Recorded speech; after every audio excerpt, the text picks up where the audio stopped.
Good evening, everyone, and welcome to the very first edition of IFA Connect. Woo! Let's give them a round of applause.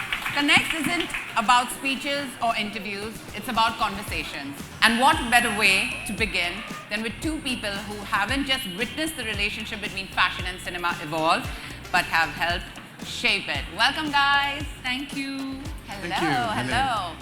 Okay, Karan and Anaida, I want to know, how did this friendship happen? Like, was it in a fashion scene? Was it something related to fashion? Let's get to know that first. Oh my God, Anaita and I, now let me do the math. It is literally 39 years. Wow. 39 years since I've known Anaita.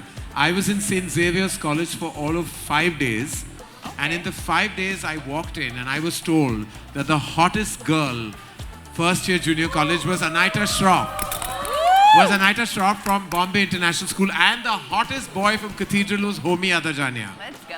And guess who you were interested in? Well, we'll save that for another Connex. But I went down to the quadrangle to check out these two supposed hotties, and then I heard a little later, because I left Xavier's, that they were together, and then we got to know each other through common friends, and we've known each other like 39 years, You all literally. have worked together Yes. a lot. Let me tell you, the first time we worked together was when Karan was our choreographer for all our college fashion shows. And of course, I was his star model. Yes, she was the star model. Yeah. And he was a very And I strict really thought that choreographer. fashion choreography was my final destination in life. No. He wasn't always fashionable, but he was always a performer. He would do regular dance routines for us and tell us lovely stories I did about not the film realize industry. this was going to be this embarrassing. I think we came here for a topic, right? Okay, let's When take did it. this become about my formative years?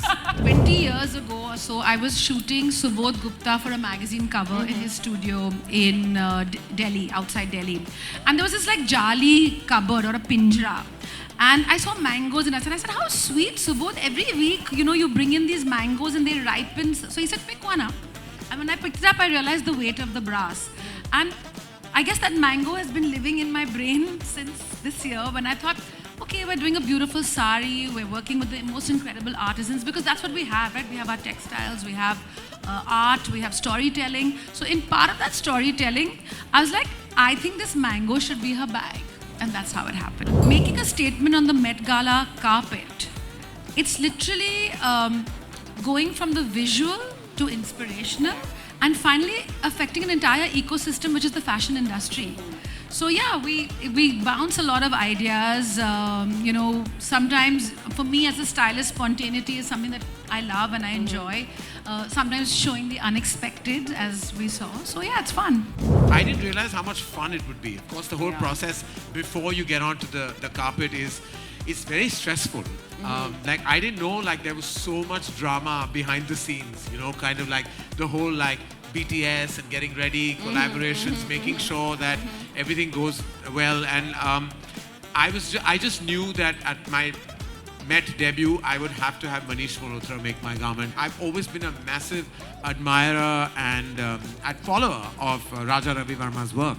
And so that was the only input I had, was the suggestion of Raja Ravi Verma. The rest is all Manish Malhotra's brainchild and beautifully assisted and collaborated with Eka. And I just showed up wearing it. And Karan was a star. And the night before that, he was like, the cape, I think I'm going to take it off. And then I realized he just had it on and he flaunted it and he And you looked amazing. owned it. It He was looked absolutely fabulous. It was 30 kilos. I cannot explain to you. It was very heavy. And the next day, I literally thought I would need physio to get over what had happened in 2026 when that film released 25 years ago. This year's the 25th year of K3G.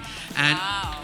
And I remember all we wanted was to create like this hyperactive fashion girly, and like she was like the OG Gen Z girl. Like before Gen Z was Gen Z, she was Gen Z. I mean, she was saying things like PHAD and never buy things at sales, and like and I was just having fun. I remember Shah Rukh telling me, and he said it to me. He said, "Tu janta hai ki sirf tu has raha hai." in lines where only you are finding this funny and Kareena is finding this funny. Not a third person is finding this funny.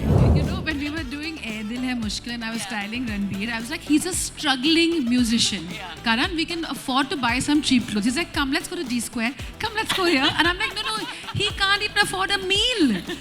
But No, I was not buying all this struggling musician and all. I'm like, clothes. I remember Shabana ji telling me, she was in Rocky Aur Rani Ki Prem Kahani, and she said, can you explain, I'm in a kitchen cooking fish, why I have blow-dried hair and this sari? Why can't I put my hair up? Why? I said, because it's my movie. Thank you so much Thank you, for Erica. joining us. Thank you. And I'd like to thank Andre and Sabas and Viraf and congratulate them on their first Connex.